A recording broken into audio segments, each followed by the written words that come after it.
Welcome, Welcome. Housewives of True Crime. That's right. Up in here. Up in here. Up in here. Day after Mother's Day. I went to my kids' school today, by the way, to do the mothers and muffins or moms and donuts Moms or and whatever the muffs. shit. That's what it should be called.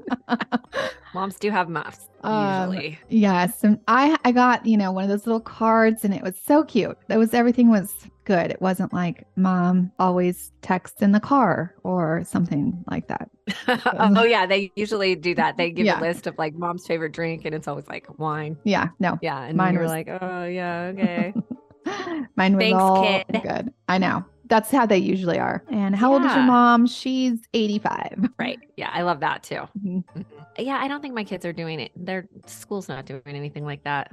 Your school's kind of drab. Drab. Yeah. They did invite me, because I'm room mom at the one school. They invited me to some like volunteers luncheon and Oh. I declined. You did? You should have Yes. gone. No, I don't want to go. It's like, oh. And I just found out how I'm spending my birthday going on a field trip to the mission. Oh, fun. That's exactly what you wanted. Like, oh, yes, of course I will volunteer for that. You're the room Great. mom. I Yeah. volunteered for something also. I am in charge of a silent auction. Well, actually, that sucks. It sucks. Yeah, it does. I mean, it would be fun if you were like the auctioneer. I think you would kill it at that. Dude, me too. I actually think that they should ask me to do that part of it because if I'm bringing in all this, I'm actually doing the live auction and the silent auction. So if anybody out there has some really cool stuff you want to donate to me to auction off at the charity league, that would be awesome. But I have to gather a bunch of stuff and then it's a competition basically, right? Because you see how much they raised last year and you got it and you have to raise more, but you don't really have to raise more. I just have that competitive nature that She does. inside my soul, I have to raise more. That's me, my charity work for the year. Well, I nominate you for live auctioneer. Okay, well, thanks. I'll let them know. Well, I don't want to brag, but I will. We went to the dentist yesterday No cavities. and no cavities. That's awesome. I know. The dentist always looks at me. She comes out and is like, why are you so surprised? I'm like, I was totally honest when I filled out that paperwork that said they brush and floss every day. Of course we do. The flossing. Clearly, you can tell. Yeah. They're just very proud of the shorties lately. Sometimes they do things that are so dumb, though. You know what my kid just did? We're having pancakes, Mhm. and she went into the refrigerator and got the syrup, which she thought was syrup, a bottle of balsamic salad dressing. Oh, God. Did she try to eat the pancakes with that? Yeah, she like shook. She's like, look at this syrup that is, dark red on the bottom and oily on top. I'm going to shake it up and put it all over my pancake. Oh, my gosh. That is, we buy the syrup in the little jugs. It doesn't even look like the syrup bottle. What are Yeah. you? Yeah. It's Girlfriend. okay. By the way, I went out to dinner last night for my birthday with the family. So like the family birthday dinner, Oh, fun. Your And- birthday never ends. Dude, It goes on for a week yeah, it's a at week. least. hmm It's from my It's birthday into next week, actually. Mhm. Saturday to Saturday. Okay. So we're not even at Saturday yet. So, anyways, we went with my family. We're in this little kind of private room and it's in a hotel, by the way. They have this like wine room. So we're in this wine room. The entire hotel loses power, like pitch black dark in the middle of dinner. Yeah. What would you think? Would you be like, no, I mean, and it wasn't like a thunderstorm or anything. So I was like, what the Sam hell? We're stuck in this. Like, there's no way out of this little encasing that we are in, except for Yeah. the way you got in, right? So Mhm. my mind immediately goes to like, if there's like a problem, if there's a fire, if there's somebody crazy in this hotel, I can't get out. I'm stuck. Yeah. That was my first thought. That was your first thought. Yeah, it's kind of sad that that's my first thought, but it is. Oh, I'm always aware of like Yeah. how to escape. Well, I had some thoughts. I had it. My neighbor friend was sick for like a week. Mhm. So I hadn't seen her and I kept seeing her husband at pickup. Oh, did you? And they're doing all this construction at their house. Oh. And it's like, You thought okay, he buried it's been her? a full week. Yeah. So I didn't say that. I just said like, hey, buddy, Where's your wife? how's the wife? And he's like, yeah, she's still just really sick. I'm like, okay, but it's been a while. I'm going to need some proof of life. And Did you say that? yeah, I did. then someone is standing there and she's like, oh yeah, they're doing all that construction. They probably had cement trucks. And I just look at him. I'm like, you did. He's like, okay, I'll have her text you. I'm all, it better be kind of like soon, because otherwise I'll know you're home. Dude, he could text from her phone. You're like, I need a picture with a newspaper with the date. I've seen her since then, but she texted me. She's like, so you're accusing my husband of murdering me? I was like, no. You're like, listen, you never know. I got your back. I just asked for proof of life. That's totally normal request, right? I do not think it is, but okay. I'm just saying, maybe we do too much crime. Nobody is getting murdered and getting away with it in my circle. Okay, it's not happening. I see you. Okay, see me. Got it. Okay, you have a crime. Well, I am also talking about a little murder today too. Maybe one or two or three. I don't know. You can decide. Oh. All right, let's get to it. All right, this week's episode comes right out of one of your favorite states, Gretchy. Tennessee, California. Oh my God. Home of Dollywood. Seriously. We're talking about Colorado. Oh, Colorado. Yeah, that's up there. You have a house there. Whitewater, Colorado, to be exact. Have you heard of it? No. I wouldn't expect it because it's an unincorporated community in Mesa County, which is about 10 miles south of Grand Junction. Do you know where Grand Junction is? I do. I think we did a case out of Grand Junction before, so I was a little worried I was repeating because my brain is not that spongy. You're likely to put the balsamic on your pancakes. In and out. Yeah. I probably would. Yeah. Me and Ruby. Okay. Yeah. So basically, I don't think there's shit to do there. It's like a one-horse town. But if you're into like hiking and fishing. Yeah, there's a lot to do in all things. Like it's called Whitewater. I kind of imagine there's some whitewater. So there's river rafting, tubing. Okay, there might be kayaking, that kind of stuff. Fishing. Yes.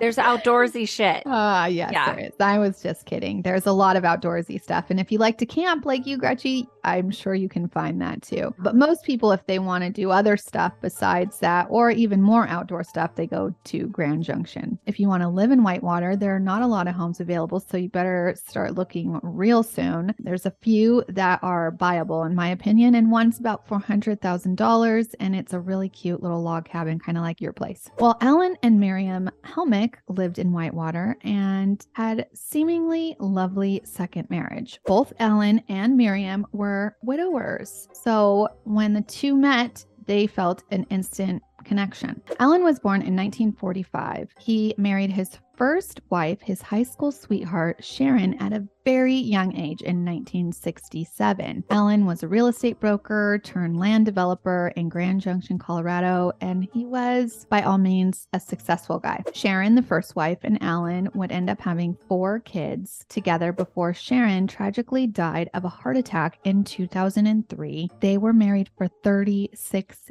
years, Gretchy, when she just up and passed. Oh my God, that's how old I am. So that's a long time. I know. Somebody asked me the other day, they're like, okay, so how old did you turn? I was like, I turned 39 again. Yeah. I'm not saying anymore.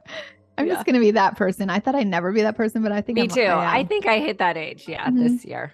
Yeah. Okay. So by this time, Alan's kids were grown when Sharon passed away. And so it left Alan with like a massive broken heart. You know, he's alone. His kids are grown, probably in college at this point, or even past that. They've been married for 36 years. I would be so pissed if my husband dies when our kids are finally out of the house. And you can like travel and do whatever you want together. Yeah. I'm sure dude, that happens, by the way. And it is so tragic. It happened to my girlfriend, Natalie and Michael, that his dad just passed when they were on like the time of their lives, you know. It's a real tragedy. So after 2 years of being real down in the dumps, Alan decides to take up dancing. So he got himself some dance lessons. I bet you he thought he was going to, you know, not hit the clubs, but like maybe the local, I don't know, two-stepping place or whatever. Yeah. Maybe the rumba. Right. Yes. Mm-hmm. So this is where he would meet Miriam Giles. Miriam was a dance instructor that had moved to Grand Junction not too long before Alan waltzed right through the dancing studio door. Miriam had moved from Jacksonville, Florida, which is where I'm going pretty soon, after her husband of 26 years lost his life to suicide in 2002. Miriam, she was born in 1957, so she was a bit younger than Alan, but she too had children from her previous marriage. She had a son and then a daughter who actually passed away in 2001. Her name was Amy. Amy's death is not really clear. It's suspected that she had some sort of overdose. Her uncle claims that she never did drugs ever, so it's suspicious that she would just have an overdose, but Miriam never really talked about what had happened to Amy and just kind of said it was accidental.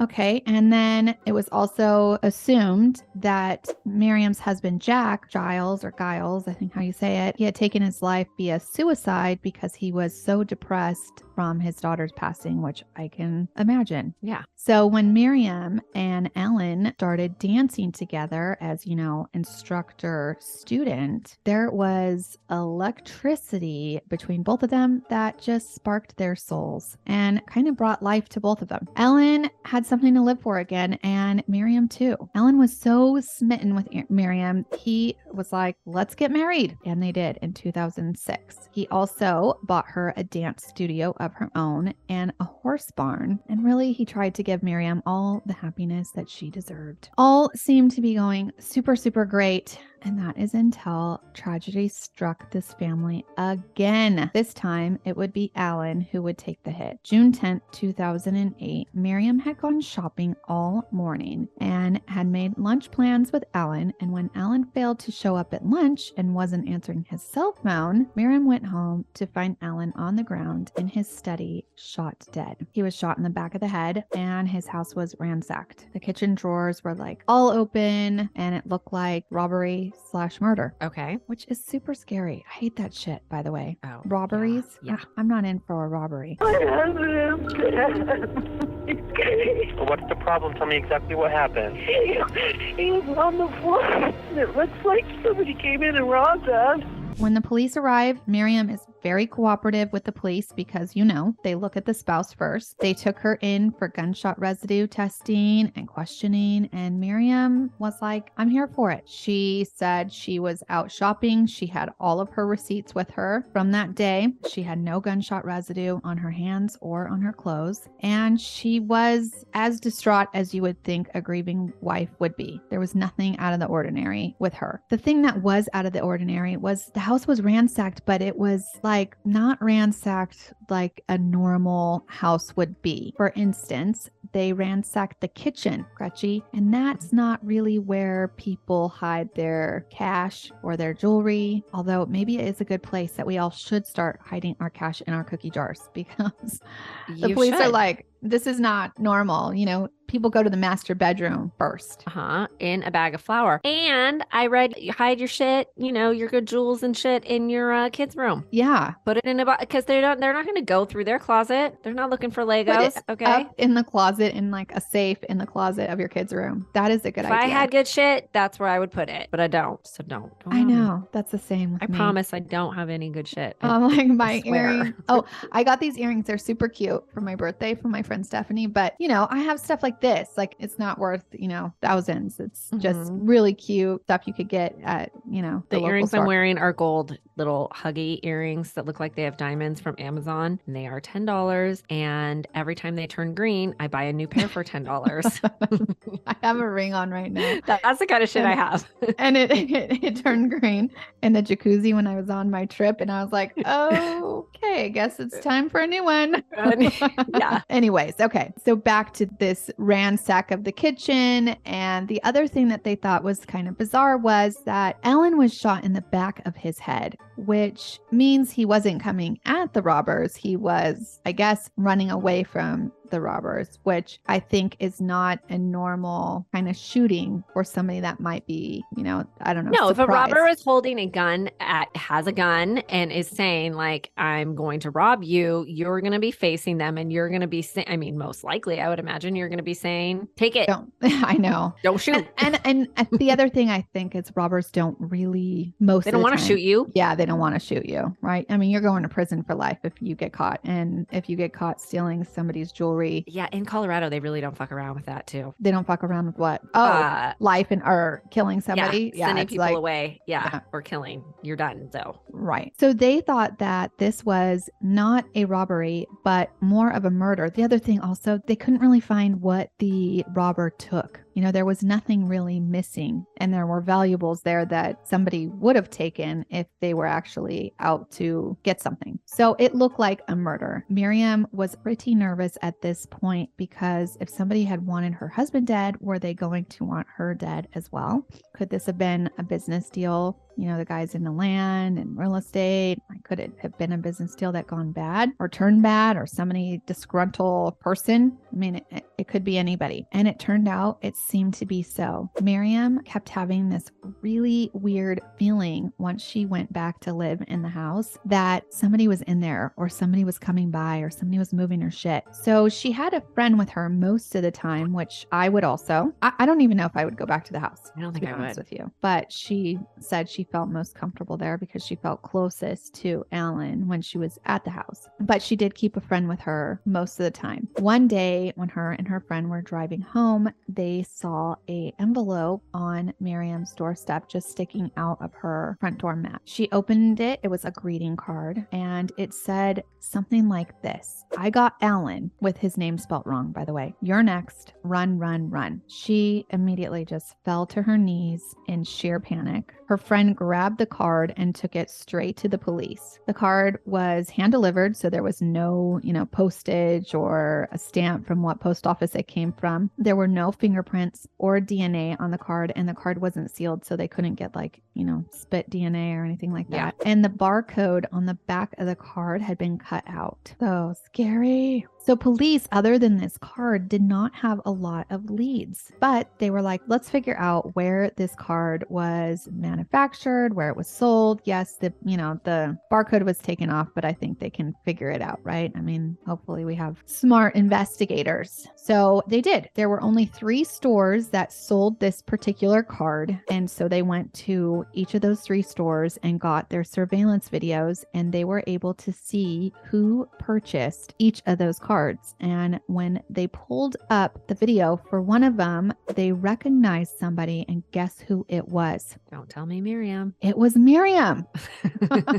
Miriam. Listen, I'm sorry, but you got to get rid of some shit when you are robbing yourself, girl. You have got to take money out of the wallet, ditch the wallet, throw it in the river. You have got to, do something more. Maybe more. Also buy the card like months in advance. I don't know. I don't know. I don't know how to go somewhere there's not surveillance, Miriam. Yeah. Also, you know what else I'm suspicious of? What? I'm suspicious of the fact that Miriam didn't buy cameras. If somebody came to your house and shot it up, wouldn't you have high security? If you're so afraid of somebody coming back? Yes, and this is 2008. So I don't know if they had Ring yet, but they did have cameras. They had cameras. But they had that Nest camera for the kids. We had that, and I have those everywhere. And it like alerts you when somebody it's like Ring, it like alerts you right away when you see somebody. They have the wildlife cameras. Those are happening in Colorado. Yeah. Everybody knows about them. Oh yeah. So I follow some groups and I see bears on people's porches. It's real cute. Yeah. Yeah. She should have done that. Mm-hmm. Well, she shouldn't have, because she might be the murderer. I'm not saying she is, but she might. Police were like, well, killer, soul stealer, on Miriam. And Miriam's like, no, that was not me killing Alan. I did write that card, but that's because you guys aren't doing anything. And I needed to spice this investigation up to get you on it. Well, police were not buying that, right? All they had was this card to go on, but they needed more evidence, even if it was circumstantial evidence. And they were able to find some things. For instance, Gretch, Miriam was writing checks to herself for tens of thousands of dollars. And she also tried to take a life insurance policy out on Alan just months before. She ended up canceling it because they weren't giving it to her because she wasn't letting Alan know that she was taking out life insurance on him. Oh, shoot. So she didn't get that. There was also some other damning evidence against her when the investigators started talking to Alan's kids. So his grown children said in the last couple months, it was really impossible to talk to their dad. Every time they called or left messages, they were never returned. And his daughter grew like so concerned. She called Miriam and she's like, what is going on? And Miriam's like, oh, he's just so sick. He can't get out of bed. He has this heart condition and it's getting worse. And, you know, I don't know, but I'm assuming that Miriam was probably just erasing their messages, you know, when he's sleeping. Mm-hmm. I also think that Miriam was poisoning him because when authorities pulled Miriam's computer and looked at her search history, they found a bunch of Google searches asking about overdosing on drugs that Alan already had prescriptions for, like Ambien and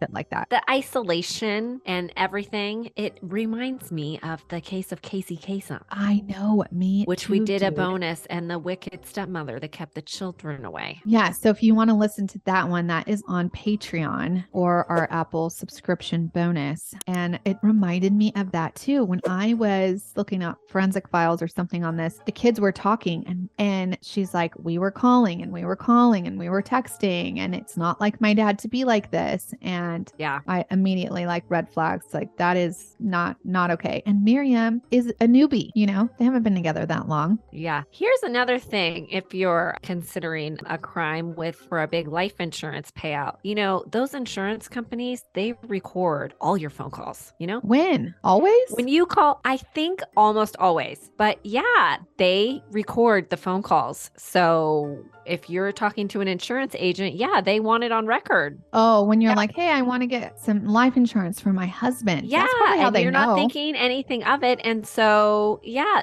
they keep records of that shit. Yeah, that's probably how So they you found better out. make sure your husband knows. I know. Yeah.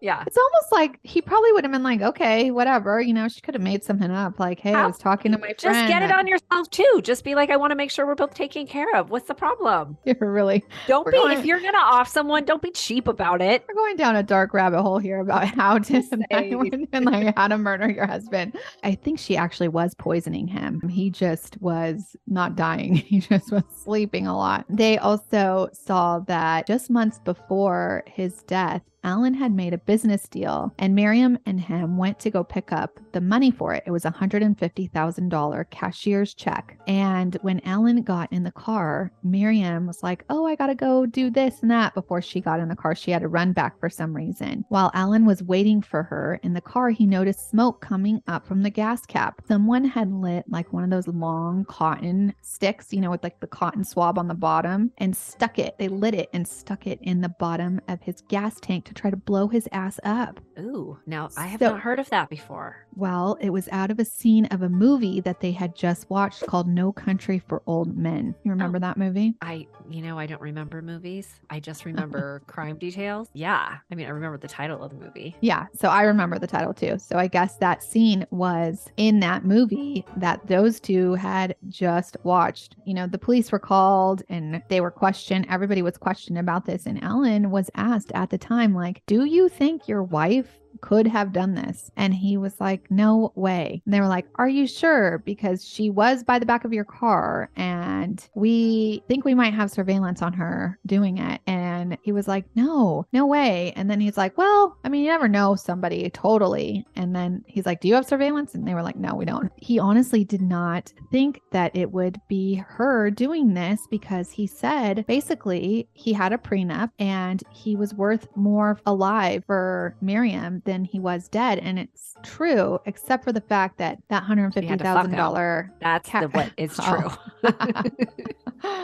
That is Some true. things are priceless, Alan. Maybe you weren't a good lay. Oh man, maybe those dancing skills never improved, Right?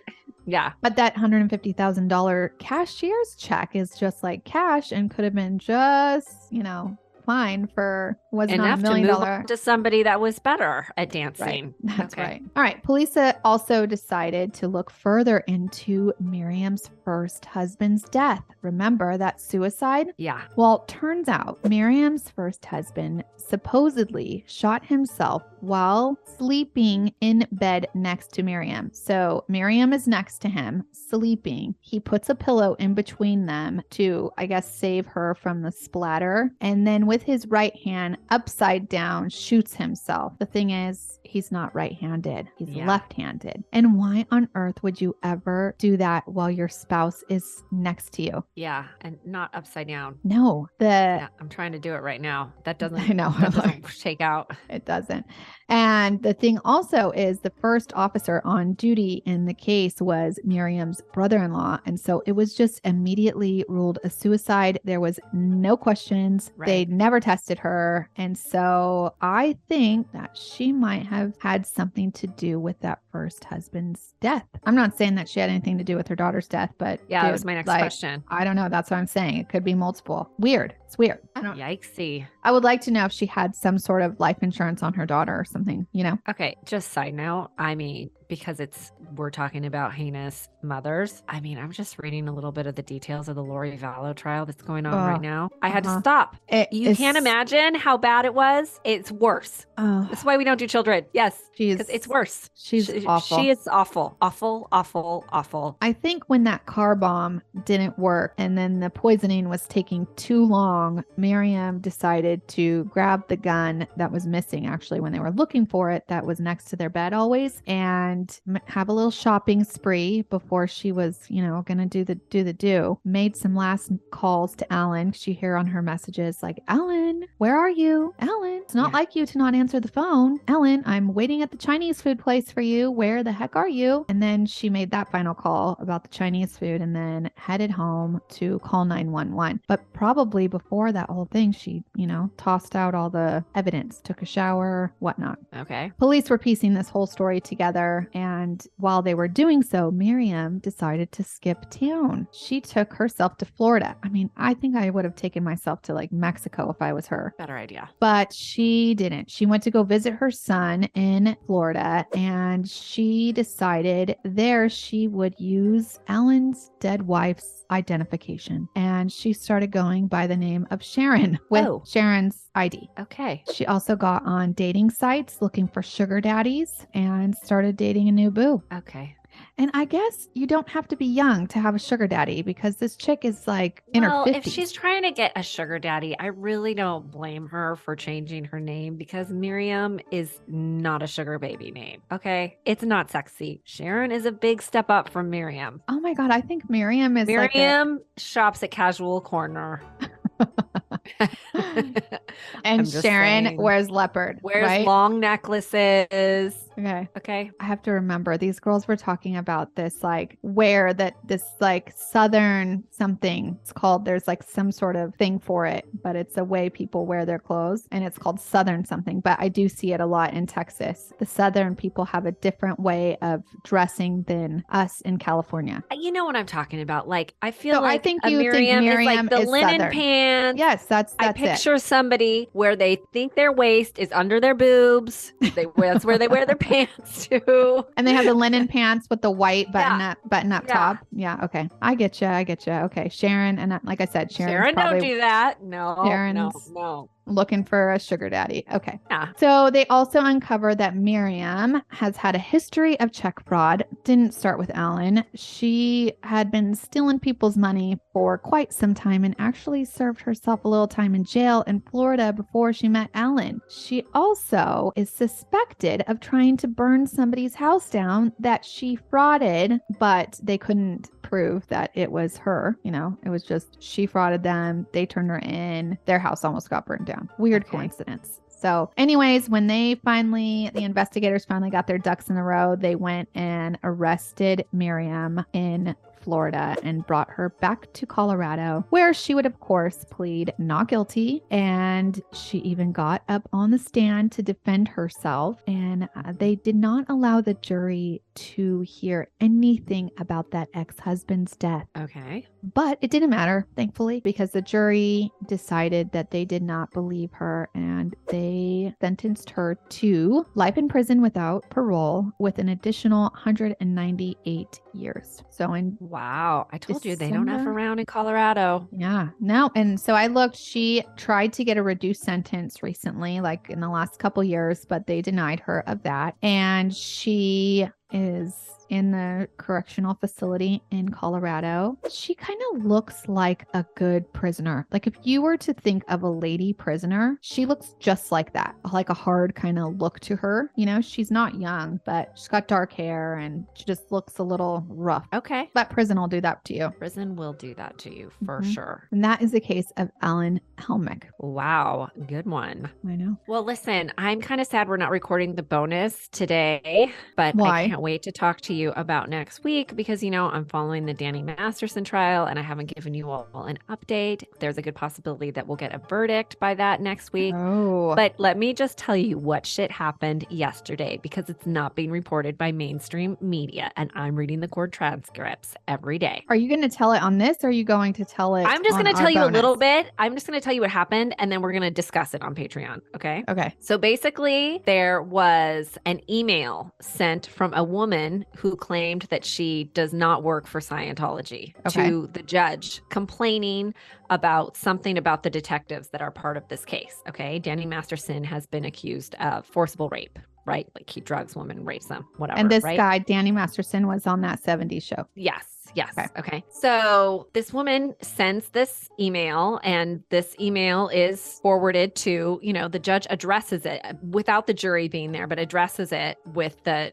defense or whatever. So they Right. they get copies of this email. Well, apparently the woman did not realize that there was a link attached to the email that had the shared files from the discovery evidence from the case. So, both sides have to disclose what they have. Yeah. So the prosecution shares like emails between the accusers and Yes. the police and text messages and all of this stuff. And it is, illegal as F to share this with anybody outside of the legal teams involved. Yes. It's not supposed to get out to the press or, anyone. This is very confidential and would be very unethical. But somehow the Church of Scientology had it. Stop it. Yeah. How does she know? So after this trial, because this woman accidentally sent it to the judge who sent it to everybody else, and the judge is pissed off. She is like, we're going to circle back to this, but just so you know, you're going to be subpoenaed and you're going to be subpoenaed. Like she is going after like the lawyers that are involved.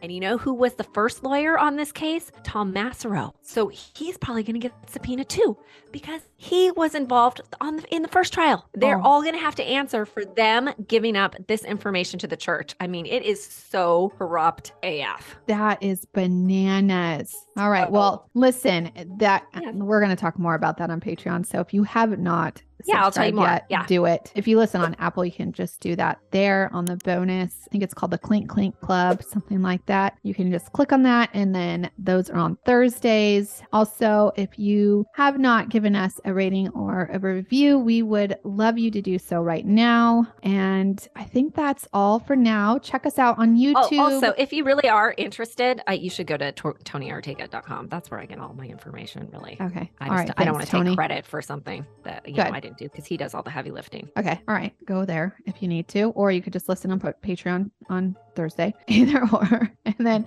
follow us, Housewives of True Crime group, if you want to talk privately, all the other group members, but it doesn't show everybody on Facebook if you guys are still on Facebook. Also our Instagram. And I think that's all. Also, we have a TikTok and we're putting up like shorts there. So I think that's it. Thank you so much for listening. We really appreciate you guys. Tell your friends about us and we will catch you on Thursday or next Monday. Clink, clink, clink.